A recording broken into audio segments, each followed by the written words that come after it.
Hey guys, it's Destiny, and today we're going to be taking a look at the 2.0 tier list just to see as a community where things have changed and just our opinions on everything as a whole. So I'd love to know all of you guys' thoughts, and I'll also be sharing my thoughts on the characters as well. If you guys do enjoy videos like these, do make sure to subscribe and also leave a like to support the video. Before we carry on with today's video, I wanted to say thank you to Opera GX for sponsoring today's video. If you've ever wanted to make your browser have the most customization and tailored to what you like, look no further. Opera GX literally has Honkai Star Rail mods, which you can download from the GX store, and they come with really cool background music, keyboard sounds, opening and closing tab sounds, theme and colors for the browser, and you could turn it off at any time you like and also swap between them. My favorite one personally is the Black Swan mod. Since you guys know I love Black Swan, but for all my Penacony or Sparkle fans, there's also mods for that as well. Plus there's other mods as well, some of them including our favorite Kafka. Another cool thing is that if you download Opera GX, you can also claim a 2.0 Honkai Star Rail gift pack, which you can get by clicking on the GX corner, scrolling to the Honkai Star Rail section, click on claim, and log in to redeem your new code, which will give you some Stellar Jades and other goodies. Another cool feature is that Opera GX has a native integration with AI, some being ChatGPT and ChatSonic. I like being able to quickly ask about my Honkai Star Rail multipliers, for example, the 12% from Black Swan's Arcana stacks, and just having the option of it being quickly solved for me to figure out the total multiplier depending on my stack count. On ChatSonic's end, you can ask numerous questions, and you can even ask about builds for games, which can be pretty useful overall. The best part though about all of this is that when you swap over to Opera GX, you can easily import all of your settings from your previous browser to Opera GX as seen here. So in my honest opinion, it is time to swap over to Opera GX and also enjoy that Black Swan mod with me. And you can use my link down below to download Opera GX today. And now let's carry on. So as we can see, here's the Honkai Star Rail tier list, which has now been updated for version 2.0. So I thought I'd just go over things that they have changed just in this section as well as taking a look at the actual tier list from Memory of Chaos. When it comes to the tier list though, Guinaifen has actually been moved from the amplifier to the specialist role, since her personal damage is actually pretty good, allowing her to shine in dual carry teams, which are nearly always damage or time based. And the Fire Kiss debuff is also a great addition that improves the team's damage. And the second reason for the change is mainly because of Black Swan, which I totally agree with this. I've actually done a showcase recently with Black Swan and Guinaifen together. Instead of having Kafka on the team, I decided to include more supportive characters overall, just alongside Black Swan and Guinaifen. And Guinaifen definitely has a really good amount of damage output, especially when you pair her with characters that make her shine even further. So I can definitely agree with her changing from the amplifier role, which is primarily, if we take a look, our buffers and debuffers, to being a specialist role. So I can 100% agree with that. And then there are a few changes from Memory of Chaos, but I will go over this in a quick second. I just want to take a quick look at the list itself, what has changed from last time, which the main thing I've noticed that has changed is that Kafka has gone up to S+. They added Black Swan to S, Topaz is alongside her, and then we also have the rest of our characters throughout, and Pela also did drop, as well as Bronya, which I think is pretty interesting as well.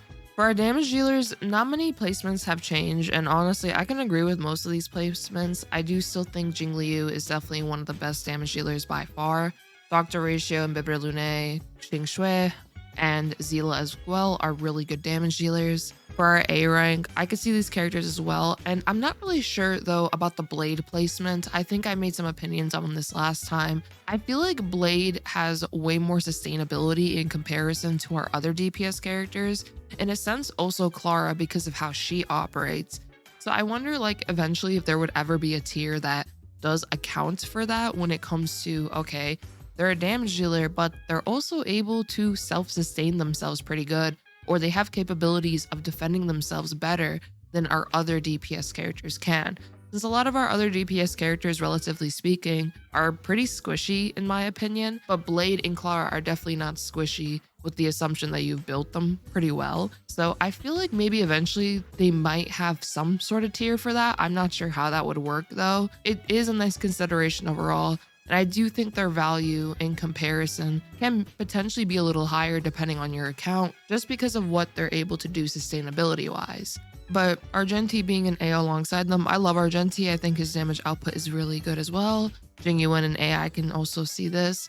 I guess it also comes down to what Memory of Chaos it would be, because obviously in some Memory of Chaos, some characters shine more than others, but for a generalized tier list, I could see these placements being pretty accurate overall, just from also my personal experience playing them. I don't personally agree with Himiko and B though. I feel like if you do count for the dual DPS comps with Himiko, I feel like she can potentially be in the A ranking, but I don't know if I would consider Blade and Himiko personally in the same tier. I guess it just comes down to your team comp at the end of the day, honestly. But Himiko, I feel like on very certain comps, I feel like she shines so much. And I know with Herta, she's actually been getting some shine as well, primarily in pure fiction, but Herta's pretty good as well if you are looking at the other mode. For Donghong and Hook, I can, I guess, see them being there. And in D tier, we have Arlen, the Trailblazer, and Yangqing. It is so unfortunate for Yangqing. I feel like all these characters coming out are kind of making him look a little lackluster in comparison. I wonder if there's ever going to be anything that does release that truly makes him shine. And I don't personally think he's a horrible character. I do feel like his kit in comparison it just feels a little lackluster. As someone who's actually played Yangqing numerous times, I just feel like that's just kind of how it is. Now, if you guys do disagree, I would love to know. And just in general, what do you guys feel about Yangqing? Do you feel like he deserves to be a D tier character? He's basically below numerous 4 stars. Or do you feel like he could potentially be C or B? I'd love to know why, because I noticed a lot of people have been discussing Yangqing recently. So I just love to know your thoughts on that. But now for the specialist tier, which is really what I wanted to also get into. As we see, Kafka has one up. And if we take a quick look as to why, Kafka went up because of the fact that damage over time teams are really strong right now. Their performance is, as we can see, it is outstanding, and it's not just from Black Swan's impact, because Kafka and Sampo teams are also performing very well, and Kafka is essentially the heart and soul of damage over time teams and amplifies them to the next level, which I do agree. I feel like Kafka is the queen of damage over time, but arguably I feel like Black Swan can also be one of the queens of damage over time. I feel like they're both really good for damage over time compositions. And the reason why, of course, Kafka is so good is because she's literally able to detonate damage over time. So she's just going to be an awesome puzzle piece to the whole composition in general. But when it comes to Black Swan, she is a little more interesting in the aspect that she could be used as what I've called her in my videos, and I've actually showcased it yesterday, and also in the newest PvP Cup. I used her as a wind Pela. And of course, this is not summing down her ability to just be a wind version of Pela. She does way more than just this, which is obviously her abilities for enhancing damage over time teams. I have showcased her also with Sampo. I've also showcased her with Guinaifen without Kafka, just to see how good are these comps without Kafka. And in my personal opinion, I still feel like Black Swan, alongside a damage over time character other than Kafka, can still be a very strong team.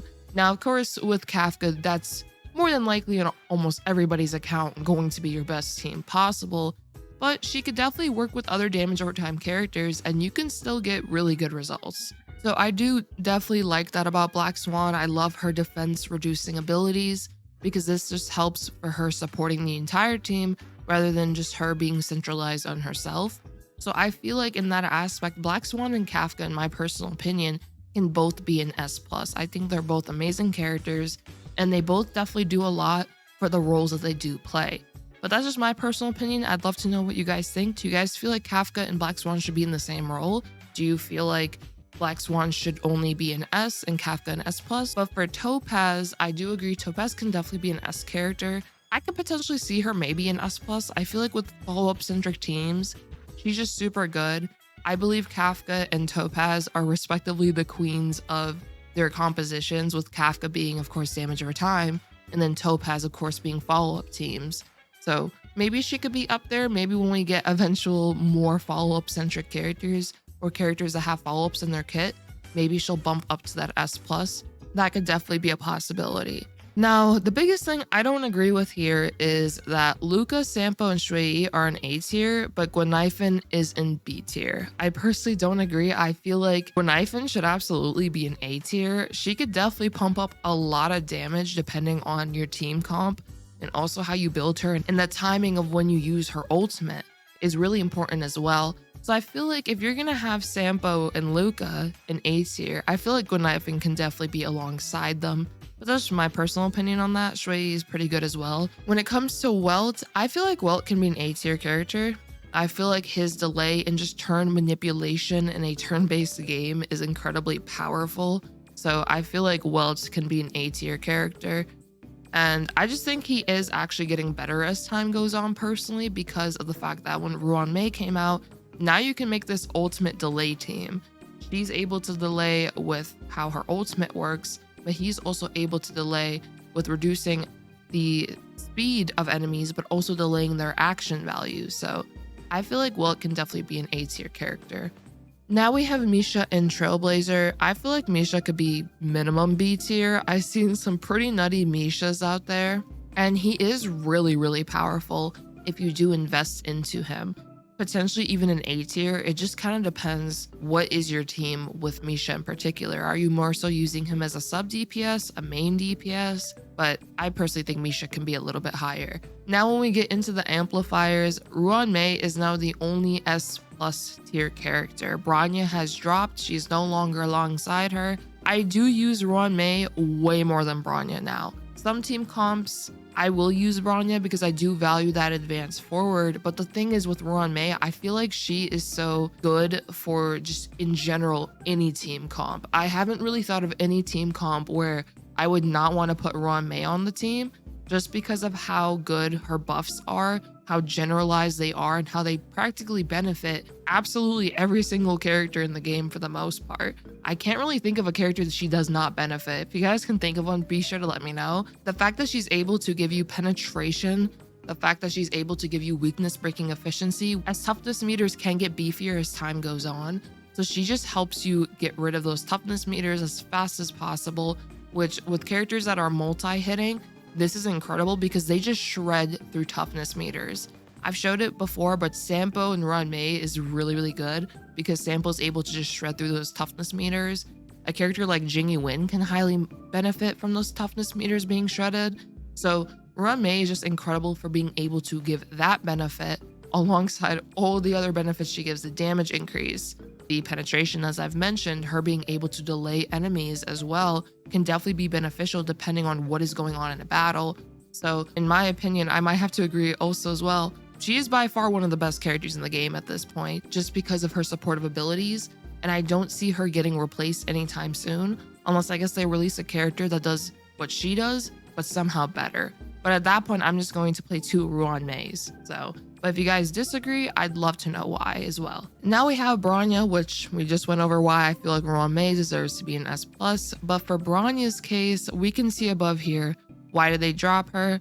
And they said it's bound to happen one day. Oh my goodness.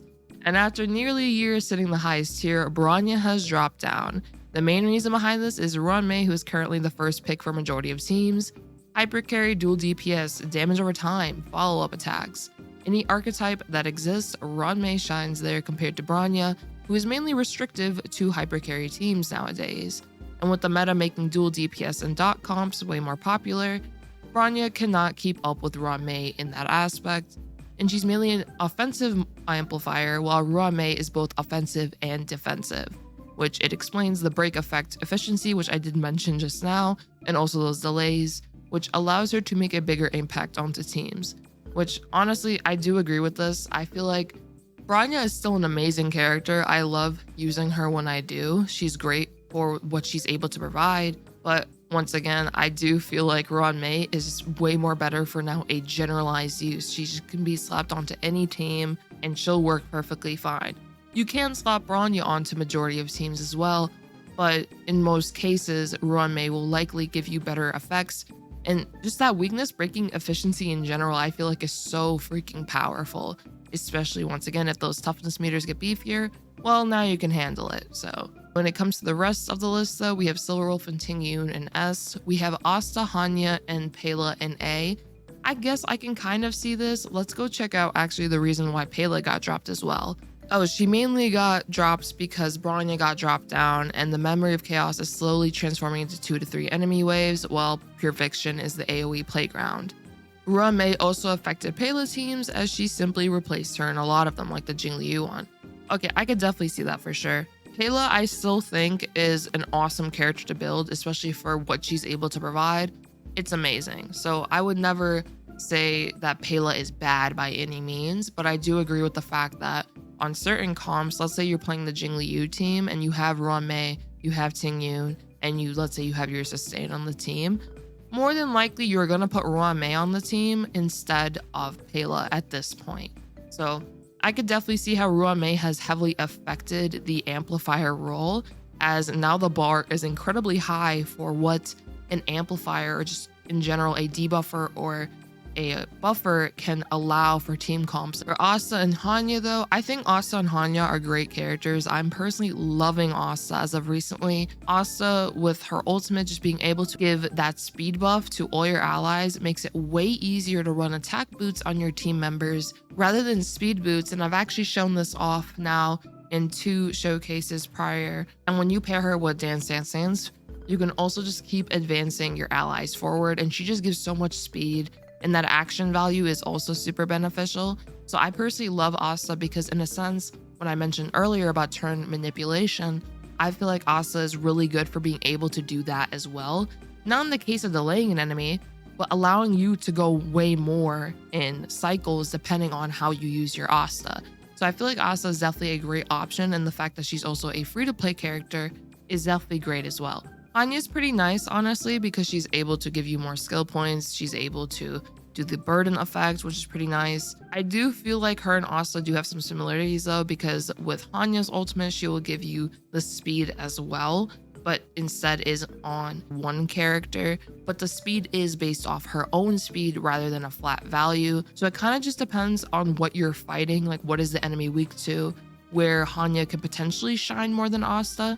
But it's more a case-by-case scenario on which one you would want to use more. But personally, I do prefer using Asta because I like the generalized just speed everyone up and also give that attack buff. And then we have Yangqing, and funny enough, I actually recently used Yangqing in the PvP Cup as well, as my team was Dr. Ratio, Black Swan, aka Wind Pela, and Yangqing. Yangqing is a very weird character in my opinion. I feel like she requires a lot of tuning to be used effectively in a lot of team comps, since you do have to heavily speed tune your team to ensure that Yangqing is actually able to give the buffs to the characters you want to give your buffs to. Yangqing fits a pretty nice role when it comes to what buffs she gives, because let's say you have a pretty high crit rate, for example on Dr. Ratio, which I kept this in mind when I played through the Memory of Chaos myself for the cup, is that my Dr. Ratio had a certain amount of crit rate, but whenever Yangqing's ultimate is active, he essentially had 100% crit rate. He was always able to crit. So when you have really high crit rate allies and you're not just at 100, maybe you're a bit lower than that, Yangqing's ultimate can ensure that, well, now I'm going to 100% crit. So she's really good for that purpose, and she's also really good for the purpose of being able to get that crit damage and also attack. But the thing is, she definitely feels a little bit weaker in comparison when you think about, okay, what's the ease of use of Yangqing in comparison to the characters above Yangqing. So that's where I feel like it's a little harder for me to rank her higher. But on certain comps, I think she's really, really good, but she feels a little more niche down just because of how she operates in comparison. Lastly, we have our sustains. We have Xuan in S+, Huohuo S, and Luocha S. So I can definitely see Xuan being an S+. I feel like maybe Huohuo can also be up there alongside her. It kind of just depends on your team comp, honestly, because there are some teams I would value Huohuo more because of the energy, and it can create a really nice energy rotation in comparison to how Xuan does not give you energy like that. So that's where Huohuo can kind of shine as well. Plus the cleansing that Huohuo has is just really, really good. But I will say what Xuan provides is just your team typically never dying. As long as your Xuan is beefy enough and she's able to take those hits no problem, then your team is good. And also her being able to restore her own health is pretty nice as well. So Xuan is definitely one of the top sustains as well. Huohuo is amazing. Luocha, in my opinion, is also really good. Being able to have his offensive ultimate is really nice for the fact when you fight imaginary weak enemies, because that can just help you wither down their toughness meters a bit more. I like using him for that purpose. I do also like his auto heal when an ally is pretty weak on health. And the Abyss Flower field that he summons is also really beneficial for the fact that now the whole team can benefit from this and just keep restoring their health nonstop and have a bunch of turns before Luocha's field is gone. Then you just keep on healing to the point where there you go, you just have full health now. So I feel like Luocha is still a super valuable character, and it kind of just depends on what element you value the most and what perk you like the most from all three of these characters. For Xuan, obviously she gives you that crit rate, she does the damage mitigation to the best degree, and overall she's just an amazing sustainer. When it comes to Huohuo, you get that attack, you get the energy, you always are able to cleanse yourself as long as her skill is active. So she's really good as well. And with Luocha, he has his emergency heal, he has his Abyss Flower field, that offensive ultimate as I've mentioned. So all three of these characters can definitely shine in their own right, and I think all of them are amazing pickups. Then we have Lynx, Bailu, Gepard, March, and Natasha. And I feel like I can agree with this. I can maybe see Bailu maybe being an A tier. It kind of just depends. I really like Lynx though, because I feel like she's a great 4-star healer for sure. Her being able to cleanse the way she does is awesome. And just in general, if you are lacking a sustain, typically speaking now, you will more than likely want to build up your Lynx. She's just great for that purpose. I don't have many opinions about the sustains. I feel like it really just depends on your team as to which one you're using. But for the top 3 sustains, they could be slapped on nearly every single team, if not all, and do the role really, really well. And yeah, I think that wraps up the tier list. I definitely talked quite a bit in this one. Be sure to let me know all your opinions on these characters. If you feel like someone should be higher than what they are, or you feel like someone should be lower, or if their placement is completely fine. But I hope you guys did enjoy this video. Make sure to subscribe if you did, leave a like, and I hope to see you all next time. Peace.